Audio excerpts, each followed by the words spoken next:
ये कहानी शुरू होती है साल 1965 से, जब कुछ अमेरिकी पर्वतारोही और उनके साथ चुने हुए भारतीय क्लाइंबर्स हिमालय की एक बेहद खतरनाक चोटी को फतह करने निकले थे। तेज हवाएं उनके चेहरों पर चाबुक की तरह पड़ रही थीं। बर्फ में धंसे उनके क्रैम्प्स यानी कांटेदार जूते किसी तरह उन्हें फिसलने से बचा रहे थे। हालात ऐसे थे कि जरा सी चूक और सीधा 2000 फीट नीचे मौत तय थी। इन पर्वतारोहियों को एक बेहद खास मिशन के लिए चुना गया था, मगर उनके साथ जो सामान था उसकी असली सच्चाई उनसे छुपाई गई थी।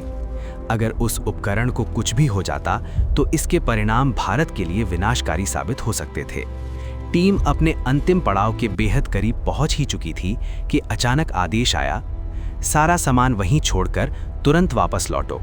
अब सवाल उठता है, वो खतरनाक उपकरण आखिर था क्या? वापसी का आदेश क्यों दिया गया?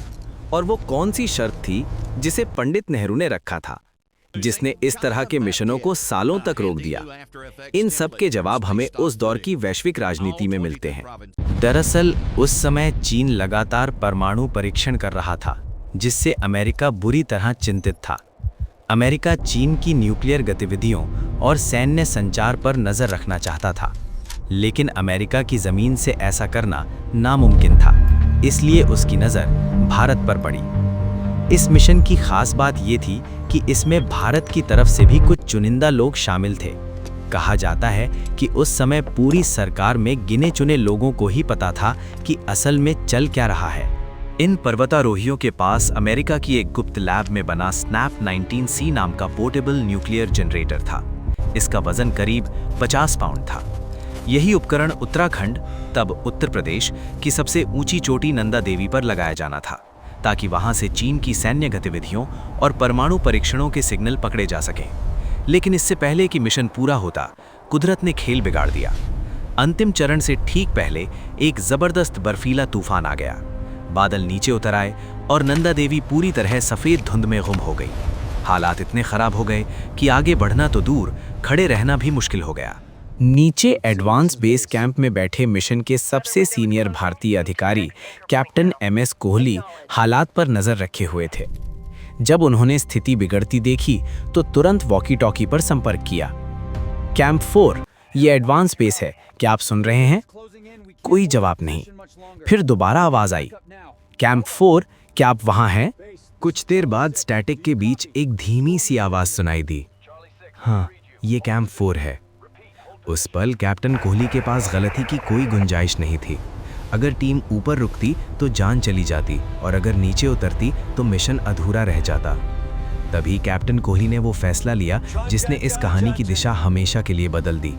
उन्होंने तुरंत आदेश दिया, बिना समय गंवाए नीचे लौट आओ, उपकरण को वहीं सुरक्षित छोड़ दो, नीचे मत लाना। टीम ने आदेश का पालन किया। न्यूक्लियर जनरेटर को बर्फीली चट्टानों में छपाया गया और सभी नीचे उतर आए। लेकिन कहानी यहीं खत्म नहीं होती। असल डर तो यहीं से शुरू होता है।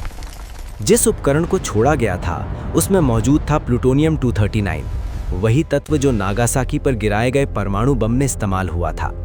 इसके अलावा उसमें और भी ज्यादा खतरनाक प्लूटोनियम 238 मौजूद था, जो एक बेहद शक्तिशाली रेडियो एक्टिव पदार्थ है। अगले ही साल यानी 1966 में टीम उस उपकरण को खोजने दोबारा लौटी। लेकिन जब वे उस जगह पहुंचे तो उनके पैरों तले जमीन ही नहीं थी। जहां जनरेटर बांधा गया था वहां कुछ भी मौजूद नहीं था, सिर्फ टूटे हुए तार बचे थे और एक ठंडी दहशत। न्यूक्लियर जनरेटर पूरी तरह गायब था। इसके बाद कई थ्योरीज सामने आई। कुछ लोगों ने कहा कि जनरेटर गर्म था, इसलिए बर्फ को पिघलाते हुए ग्लेशियर के भीतर समा गया। कुछ का मानना था कि किसी एवलांच ने उसे बहा दिया। सच जो भी हो, वो उपकरण आज तक नहीं मिला। इसके बावजूद अमेरिका रुका नहीं।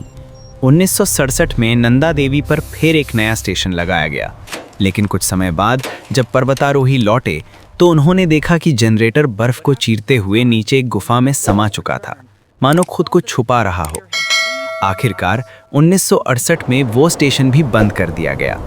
फिर 1973 में एक और उपकरण लगाया गया और इस बार चीन की न्यूक्लियर टेस्टिंग के सिग्नल पकड़े गए। लेकिन तब तक सैटेलाइट टेक्नोलॉजी आ चुकी थी और पहाड़ों पर एंटीना लगाने की ज़रूरत लगभग खत्म हो चुकी थी। फिर भी नंदा देवी में खोया हुआ वो न्यूक्लियर जनरेटर अमेरिका और भारत दोनों के लिए एक डर बना रहा। 1967 और 1968 में उसे ढूंढने के लिए कई अभियान चलाए गए। Alpha counter, infrared sensor, mine sweeper, हर तकनीक आजमाई गई, लेकिन हर बार नतीजा एक ही रहा, कुछ भी नहीं मिला। सालों बाद इस कहानी में नया मोड़ तब आया जब नेशनल ज्योग्राफिक के मशहूर फोटोग्राफर बैरी बिशप के निजी रिकॉर्ड सामने आए।